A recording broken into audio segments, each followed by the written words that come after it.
हाय बच्चा लोग, मैं नवीन पाठक और मैं आपका स्वागत करता हूं आपके अपने YouTube channel advance learning institute में। आज हम लोग उपस्थित हैं फिर से बीआरएस के एक नए लेक्चर के साथ। पिछले लेक्चर में हमने जो है आपको क्वेश्चन लगवाए थे, ठीक है, कुछ पॉइंट बताए थे और उसके अकॉर्डिंग हमने आपको एक क्वेश्चन करवाया था जो बेस्ट था जनरली जो है balance as per cash book, और वो भी कैश बुक के फेवरेबल बैलेंस पे। तो आज हम क्वेश्चन जो लगाने वाले हैं वो लगाएंगे कि जब कैश बुक का बैलेंस हमारे लिए क्या हो, अनफेवरेबल बैलेंस हो। ठीक है, तो आज का जो क्वेश्चन टॉपिक बेस्ट है वो हमारा क्या है, अनफेवरेबल बैलेंस एज पर क्या, कैश बुक। ठीक है, तो चलिए बिना किसी देरी के लेक्चर को शुरू करते हैं। हमारे पास ये एक हमारा क्वेश्चन है, ठीक है। ये क्वेश्चन आप देख सकते हैं, जो है कह रहा है कि prepare a bank reconciliation statement. ठीक है, prepare a bank reconciliation statement from the following particulars as on 13 June 2016। कह रहा है credit balance as per column of cash book 3600 है, cheque issued to the creditor but not at presented for payment 720, check deposited into bank for collection but not collected by the bank up to this time। ठीक है, अगला point देखिए, bank charges charge by bank. फिर interest on overdraft या charge by bank. 6 हमारा एक customer deposited in our bank account without information, ठीक है, informing us. Bank paid house tax on our behalf but no information was received from the bank. तो ये रहा हमारा question. ठीक है, ये क्वेश्चन जनरली जो है डीके गोयल की बुक का क्वेश्चन नंबर 6 है। तो अगर आपके पास डीके गोयल की बुक है तो वहां से आप इस क्वेश्चन को देख सकते हैं। तो चलिए बिना किसी देरी के हम क्वेश्चन को लगाना स्टार्ट करते हैं। क्वेश्चन लगाने के लिए हमारा जो प्रोसेस है आपको पता ही है। हम पहले क्या लिखते हैं, डेट। ठीक है, अच्छा देखिए क्वेश्चन में डेट दे रखा है तो आपको हमेशा उस डेट को क्या करना है, याद रखना है। उस डेट का मतलब है कि हम उस डेट पर जो है बैंक रिकंसिलिएशन स्टेटमेंट तैयार कर रहे हैं। ठीक है, ये हो गया हमारा पर्टिकुलर, ये हो गया प्लस आइटम और ये हो गया माइनस आइटम। ठीक है, यहाँ प्लस और यहाँ माइनस। ठीक है, पहला देखिए, पहला कह रहा है यहां होता है पर्टिकुलर्स। पहला क्वेश्चन कह रहा है, अगर आपके पास बुक है तो बुक से देख सकते हैं। पहला कह रहा है कि credit balance as per cash book. ठीक है, तो credit balance as per cash book. तो आपको पता है कि कैश बुक का क्रेडिट बैलेंस मतलब माइनस, तो किधर लिखेंगे, माइनस साइड में। As per cash book minus side में लिख दीजिए 3600। ठीक है, सेकंड देखिए क्या कह रहा है, सेकंड कह रहा है कि cheque issued to the creditor but not at presented for payment. Cheque issued, cheque issued but not at presented for payment, but not at presented for payment. Okay, मतलब हमने चेक इशू किया। ठीक है, जो ही हमने चेक इशू किया होगा तो ही हम अपने कैश बुक का बैलेंस क्या किए होंगे, माइनस कर दिए होंगे। देखो कैश बुक माइनस कर दिया, बट पासबुक अभी भी प्लस दिखाएगा। क्यों, क्योंकि अभी तक ये प्रेजेंट नहीं किया गया है। तो इसको सही करने के लिए हम क्या करेंगे, कैश बुक के अकॉर्डिंग बना रहे हैं तो कैश बुक को प्लस कर देंगे, और अगर पासबुक के अकॉर्डिंग बनाते हैं तो पासबुक को माइनस, यानी कि कैश बुक के अकॉर्डिंग बना रहे हैं तो कैश बुक के प्लस वाले में डाल देंगे। कितना है 720, सो 720। थर्ड नंबर की एंट्री देखिए क्या कह रहे हैं, cheque deposited into bank for collection but not collected by the bank up to this time. यानी कि जिस डेट पर हम बैंक रिकंसिलिएशन स्टेटमेंट बना रहे हैं उस डेट तक बैंक ने उस चेक को क्रेडिट नहीं किया है। ठीक है, तो हम लिख सकते हैं cheque deposited, cheque deposited but not at credited, but not at credited. Cheque तो डिपॉजिट कर दिया लेकिन क्रेडिट नहीं हुआ है अभी बैंक के द्वारा, तो कैश बुक का बैलेंस बढ़ा हुआ दिखाएगा, पासबुक का माइनस, क्योंकि कैश बुक का तो हमने बढ़ा दिया होगा बैंक कॉलम में जाके डेबिट साइड में। तो इसके लिए कैश बुक को क्या कर दो, माइनस कर दो। ठीक है, तो कैश बुक क्या हो जाएगा, माइनस वाले में चला जाएगा। कितने से, 1540। कितने से बच्चा लोग, 1540 से। ठीक है, अगला देखिए चौथा नंबर कह रहा है bank charges charge by bank. Bank ने चार्ज ले लिया, bank charges charged by bank, bank charges charged by bank, charged by bank, bank ने चार्ज काटा। तो बैंक ने जब चार्ज काटा तो बैंक ने हमें कोई इंफॉर्मेशन नहीं दी, तो हमारा कैश बुक का बैलेंस प्लस दिखा रहा होगा, लेकिन पासबुक से उस अमाउंट से माइनस। तो कैश बुक को क्या कर दीजिए माइनस, और पासबुक के अकॉर्डिंग बनाते तो प्लस। अभी पासबुक को मारो गोली, तुमको क्या देखना है कैश बुक, तो कैश बुक के माइनस वाले कॉलम में लिख दीजिए कितना है 20, तो 20। ठीक है, क्लियर है। चलिए भाई फिफ्थ नंबर देखिए क्या कह रहा है।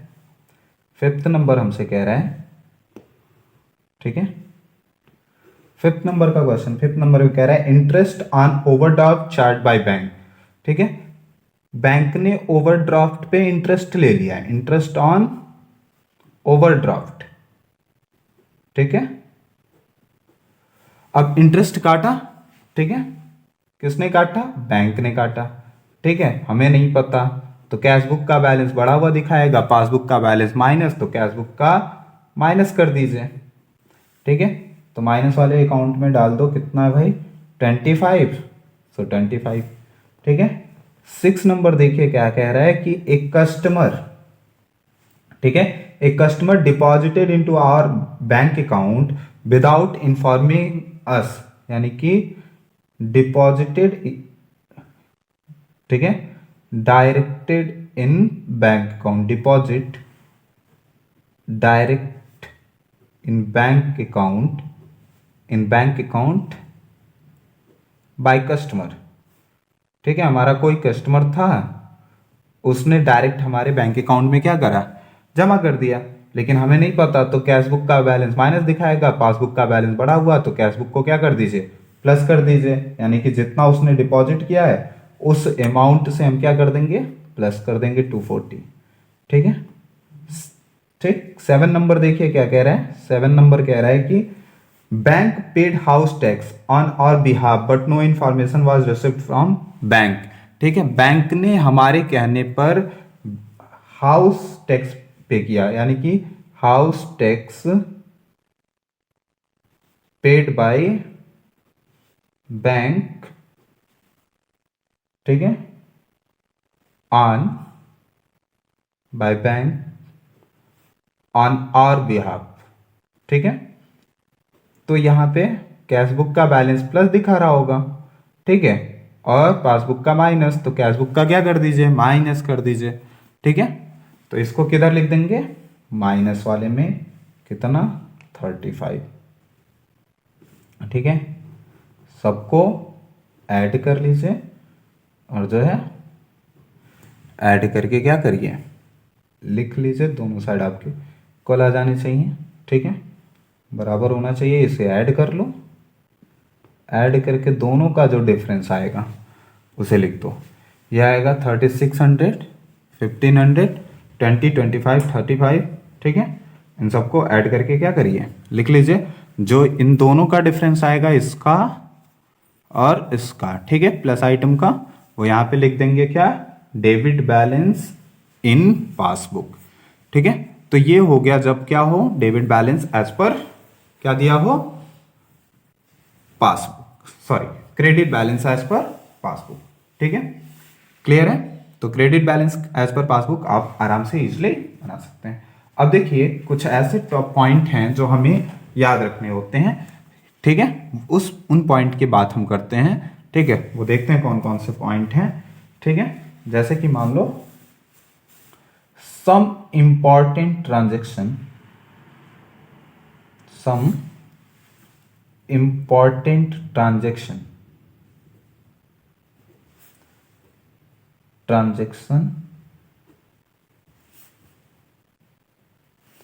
ठीक है, अफेक्टेड बीआरएस, यानी कि कुछ ऐसे ट्रांजेक्शन जो हमारे बीआरएस को क्या करते हैं अफेक्ट करने का काम करते हैं। ठीक है, चलिए भाई, जैसे कि मान लो पहला, ठीक है, डेबिट ओमिटेड, ठीक है, amount of debit amount of debit omitted. ठीक है, ठीक, मान लो किसी कोई पैसा मिला था हमें, ठीक है, वो हम लिखना ही भूल गए। तो सोचिए कि मान लो हमें पैसा मिला, ठीक है, तो कैश बुक में हमने लिखना भूल गए। ठीक है, तो कैश बुक में लिखना भूल गया तो कैश बुक माइनस दिखाएगा, पासबुक प्लस दिखाएगा। तो इसके लिए क्या करिए, कैश बुक प्लस कर दीजिए और पासबुक के अकॉर्डिंग जाएंगे तो माइनस कर देंगे। ठीक है, तो अगर किसी को भी अमाउंट ऑफ डेबिट ओमिटेड, ठीक है, छूट गया तो क्या हो जाएगा, cash book plus passbook minus. अच्छा, दूसरा समझिए, अमाउंट ऑफ क्रेडिटेड, क्रेडिट या credit amount, credit amount omitted. ठीक है, क्रेडिट अमाउंट छूट गया, हमने किसी को पेमेंट करा लेकिन हम क्या उसको कैश बुक में लिखना भूल गए। कैश बुक के बैंक कॉलम की बात की जाती है, आप हमेशा याद रखिए। तो कैश बुक के क्रेडिट साइड में हमको कम करना था लेकिन हम भूल गए, तो वो क्या दिखाएगा, प्लस। तो कैश बुक हमारा उस टाइम पे क्या दिखाएगा, प्लस, जो कि पासबुक हमारा माइनस दिखाएगा। तो कैश बुक को हम क्या कर देंगे, माइनस कर देंगे और प्लस या फिर पासबुक को प्लस कर देंगे। ठीक है, ठीक, चलो भाई। अच्छा, ये तो ओमिटेड हो गया। इसी तरीके से क्या हो सकता है कि हम गलती से लिख दें रॉन्गली डेबिटेड। ठीक है, अमाउंट ऑफ डेबिट ओमिटेड, या इसी को अगर दूसरी तरफ से हम देखें तो इसको हम कह सकते हैं कि मान लो एक और पॉइंट हो सकता है थर्ड। ठीक है, थर्ड पॉइंट हम मान लेते हैं रॉन्गली डेबिटेड, रॉन्गली डेबिटेड। ठीक है, रॉन्गली डेबिटेड। ठीक है, मान लो हमने कोई अमाउंट गलती से डेबिट कर दिया। क्या कर दिया, गलती से, मतलब हमें पैसा मिला नहीं लेकिन हम कैश बुक के बैंक कॉलम में गए और डेबिट कर दिए। तो इससे क्या होगा, देखो, कैश बुक का जो बैलेंस है वो प्लस हो जाएगा लेकिन पासबुक माइनस दिखाएगा। तो कैश बुक क्या करना होगा, माइनस कर देंगे या फिर पासबुक को प्लस कर देंगे। ये हमेशा याद रखना है। ठीक है, चौथा, इसी तरीके से हो सकता है कि हमने रॉन्गली क्रेडिट भी कर दिया हो, रॉन्गली क्रेडिटेड। एकदम जनरली सोच के चलेंगे, धीरे धीरे खुद से सोचोगे एकदम समझ में आएगा। ठीक है, हमने गलती से क्रेडिट कर दिया, मतलब कोई पेमेंट किया नहीं है लेकिन हमने लिख दिया। तो कैश बुक का बैलेंस क्या दिखाएगा, माइनस, पासबुक वाला प्लस दिखाएगा। तो कैश बुक प्लस कर दो, पासबुक माइनस कर दो। ठीक है ना, इजी, एकदम बिल्कुल इजी है।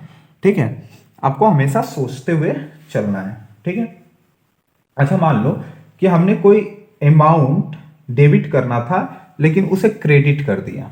समझो ऐसे कि इफ अ क्रेडिट, मान लो कि किसी अमाउंट को क्रेडिट करना था लेकिन उसे डेबिट कर दिया। इफ अ क्रेडिट, ठीक है, item wrongly debited, wrongly debited. ठीक है, ठीक, रॉन्गली डेबिटेड हमें लिखना किधर था, क्रेडिट साइड में, बैंक कॉलम के क्रेडिट साइड में। मान लो ये बैंक कॉलम है, इधर हमको लिखना था लेकिन लिख दिया किधर, डेबिट साइड में। तो अब क्या हुआ, मान लो 100 रुपया क्रेडिट करना था लेकिन उस 100 को डेबिट कर दिया। ठीक है, क्या कर दिया, 100 क्रेडिट करना था, कर दिया 100 डेबिट। तो अब क्या होगा कि इस 100 को हम किधर क्रेडिट करेंगे, तब ना, क्रेडिट 100 होना चाहिए था लेकिन बढ़ गया 100 रुपया। ठीक है, समझो कि 100 कम होना चाहिए था, बढ़ गया 100 रुपया। ठीक है, हमने बढ़ा दिया। तो इस और इस अमाउंट से हम क्या करेंगे, कैश को क्या कर देंगे, क्रेडिट साइड में 200 लिख देंगे। यार, इतना जितना लिखना था और इधर जितना लिख दिया, ऐसे समझो, जितना लिखना था उतना तो लिखेंगे ही लिखेंगे। ठीक है, और इधर जितना लिखना था उतना, तो यानी कि कैश बुक प्लस हो गया होगा, पासबुक माइनस दिखाएगा। तो कैश बुक को माइनस कर देंगे, ठीक है, डबल अमाउंट से, ऐसे समझ लो, या जितना डिफरेंस है उनसे दोनों को ऐड करके, जितना लिखना था और जितना लिखा उन दोनों को ऐड करके लिख देंगे। ठीक है, समझिए, 6 नंबर समझो। इसी तरीके से हो सकता है कि डेबिट हो गया हो, क्रेडिट आइटम रॉन्गली डेबिटेड, तो उसी तरह हो सकता है कि डेबिट आइटम रॉन्गली क्रेडिट हो गया हो, debit item wrongly credit, debit item wrongly credited. तब क्या करेंगे, देखो अब डेबिट था, हमारा बढ़ना चाहिए था, लेकिन उसको लिख दिया किधर, क्रेडिट साइड में, तो कैश बुक बढ़ना चाहिए था। ठीक है, क्या होना चाहिए था, बढ़ना चाहिए था, लेकिन क्रेडिट साइड में लिखा तो कैश बुक कम हुआ होगा, पासबुक प्लस दिखाएगा, तो उसको क्या कर देंगे, प्लस कर देंगे और इसको माइनस। ठीक है, यानी कि जितना इधर डेबिट लिखना था उतना लिखेंगे ही लिखेंगे।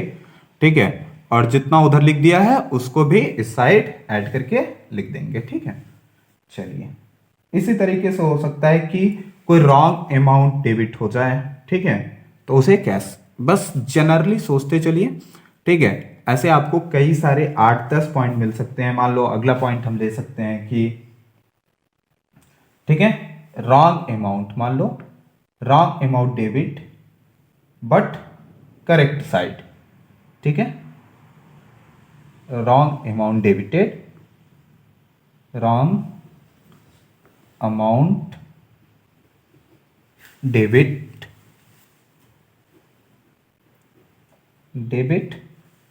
But in correct side, correct side. ठीक है, ठीक समझो। ठीक है, लिखना हमको कितना था, मान लो कि डेबिट करना था हमको, ये हमारा डेबिट साइड है, मान लो हमको यहाँ पे 100 रुपीज डेबिट करनी थी, लेकिन लिखा कितना है, 10, डेबिट तो किया लेकिन 10। ठीक है, तो कैश बुक हमारा कहीं ना कहीं 19 रुपीज से क्या दिखाएगा, कम दिखाएगा, और पासबुक बढ़ा हुआ, तो कैश बुक को क्या कर देंगे, उस 19 से प्लस कर देंगे। ठीक है, समझ में आया।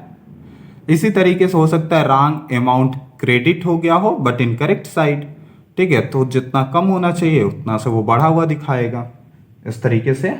ठीक है, तो ये कई सारे जो है चीजें हो सकती हैं। आगे क्वेश्चन के अकॉर्डिंग हम चीजों को पढ़ते जाएंगे, समझते जाएंगे, लेकिन ये कुछ कॉमन पॉइंट थे जिनको मैंने आपको बताया। आप हमेशा इन पॉइंट पे ध्यान रखेंगे। ठीक है, ऐसे कई सारे पॉइंट आपको क्वेश्चन में भी मिलेंगे, मैं अच्छे अच्छे क्वेश्चन भी आपको करवाऊंगा।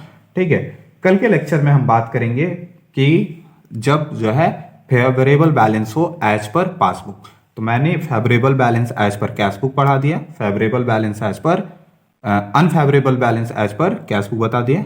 अगले लेक्चर में favourable balance as per passbook और unfavourable balance as per passbook, इन चीज़ों को मैं बताऊंगा। तब तक के लिए ऑल द वेरी बेस्ट। और यदि आप कहेंगे तो मैं DK गोयल की बुक का सारा क्वेश्चन भी आपको सॉल्व करवाने की कोशिश करूंगा।